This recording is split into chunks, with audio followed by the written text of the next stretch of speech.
السلام علیکم ورحمۃ اللہ وبرکاتہ۔ الحمدللہ میں طائف کے شہر میں موجود ہوں اور یہاں پر آج میں آپ کو اس جگہ کی زیارت کراؤں گا۔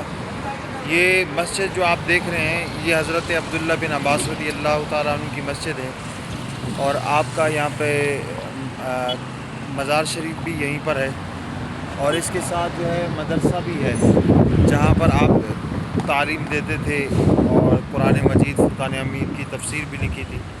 تو اس چیز انشاءاللہ میں آج آپ کو زیارت کراؤں گا، اور یہ جو ہے یہ طائف کا شہر ہے جہاں نبی کریم صلی اللہ علیہ وسلم بھی تشریف لائے تھے، تو وہ بھی جگہ انشاءاللہ آپ کو وزٹ کروائیں گے۔ پہلے آپ کو مسجد دکھاتے ہیں اور اس مسجد کا مینار بھی آپ کو دکھاتے ہیں۔ سبحان اللہ، یہ دیکھیں جی، یہ بہت اونچا مینار ہے، اور یہ ہے مسجد عبداللہ بن عباس رضی اللہ تعالیٰ عنہ۔ اندر جا کے انشاءاللہ نوافل ادا کرنی ہے، پھر انشاءاللہ باقی چیزیں آپ کو بعد میں وزٹ کروائیں گے۔ آئیے۔